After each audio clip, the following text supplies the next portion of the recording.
중국이 대만을 실제로 침공하면 벌어지는 일들. 현재 기준으로 대만 해협을 둘러싼 긴장감은 그 어느 때보다 높아졌습니다. 중국은 여전히 하나의 중국 원칙을 고수하며 대만을 자국의 일부로 간주하고 있고, 군용기를 동원해 대만 방공식별 구역 ADIG를 거의 매일같이 침범하고 있습니다. 대만은 F-16 전투기와 해안 방어 미사일로 이를 견제 중이며 미국과의 군사 협력을 더욱 강화하고 있습니다. 그렇다면 이러한 긴장이 현실로 바뀌어 중국이 실제로 대만을 침공한다면 무슨 일이 벌어질까요? 1. 전면전의 시작. 대만 해협의 격돌. 전쟁은 사이버 공격으로 시작될 가능성이 높습니다. 대만 정부 기관, 통신, 전력망이 먼저 타격을 입고 뒤이어 미사일과 공습이 대만 전역을 덮칠 것입니다. 중국 인민의 방군은 상륙 작전을 시도하며 대만의 주요 도시와 군사시설을 점령하려 할 것입니다. 하지만 대만도 도시 게릴라전, 대공 방어, 해안 방어로 강력히 저항할 준비가 되어 있습니다. 이 충돌에 미국이 개입한다면 일본, 호주, 필리핀 등 인도 태평양 동맹국들이 함께 움직일 가능성이 높습니다. 그리고 이 전쟁은 동북아 전체를 뒤흔드는 국지전 이상의 전쟁이 될 것입니다. 세계 경제의 붕괴 가능성. 대만은 전 세계 반도체의 60% 이상을 생산하는 세계 최대의 반도체 허브입니다. 전쟁이 일어나면 TSMC 같은 핵심 공장은 중단되고 애플, 테슬라, 삼성, 엔비디아 등 글로벌 산업 전반이 마비될 것입니다. 블룸버그 이코노믹스에 따르면 중국 대만 간 전쟁이 발생할 경우 전 세계 GDP는 10% 이상 감소, 한국 GDP는 무려 23.3%까지 하락할 수 있다고 전망합니다. 대만 해협은 연간 약 5조 달러 규모의 물동량이 오가는 핵심 해상 무역로이기 때문에 이 항로가 막히는 순간 세계 물류 시스템은 혼란에 빠지고 에너지, 식량, 원자재 가격이 폭등하게 됩니다. 3. 외교 충돌과 신냉전의 시작. 중국의 침공은 미국과 중국의 갈등을 넘어 민주주의 vs 권위주의의 이념 전쟁으로 번질 수 있습니다. 미국, 유럽, 일본, 한국 등은 대만을 지지할 것이고, 반면 러시아, 북한, 이란 등은 중국을 옹호할 가능성이 높습니다. 이는 세계의 양극화를 심화시키고 제2의 냉전 구도, 혹은 더 심각하게는 세계 대전의 서막이 될 수 있다는 우려도 존재합니다. 무력 충돌 없이 대만을 압박하는 중국의 회색지대 전략도 무시할 수 없습니다. 중간 수역에서의 무력 시위, 사이버 공격, 여론 조작 등 다양한 형태로 전쟁은 시작되기도 합니다. 4. 한국 결코 안전지대가 아니다.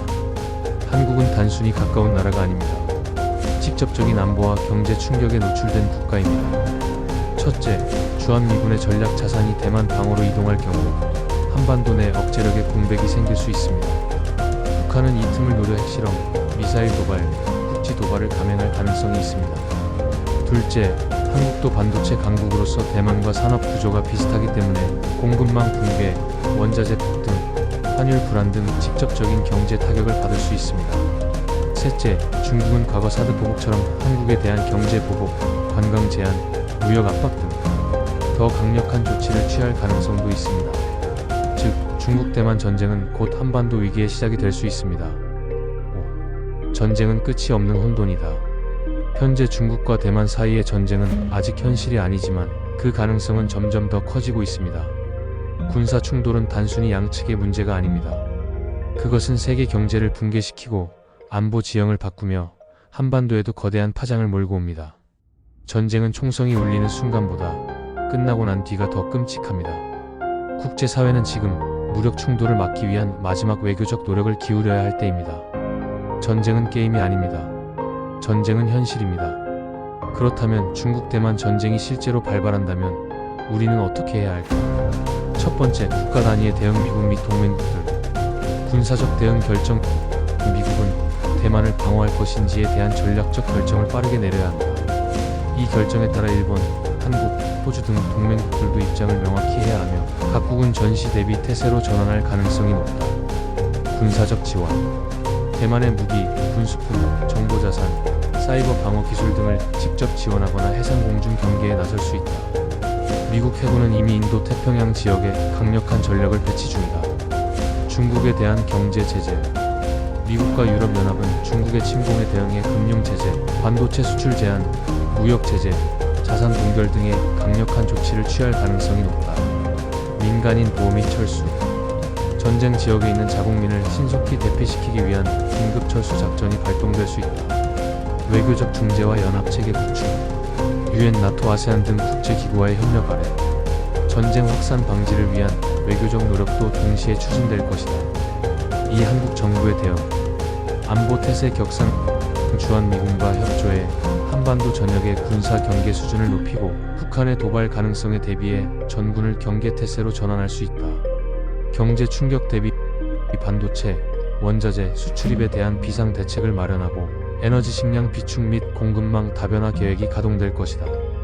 외교 전략 재조정, 미국과의 동맹 강화 여부, 중국과의 관계 유지 여부 사이에서 한국은 매우 신중한 외교적 결정을 내려야 하는 상황에 놓이게 된다. 두 번째, 개인이 해야 할 행동과 준비.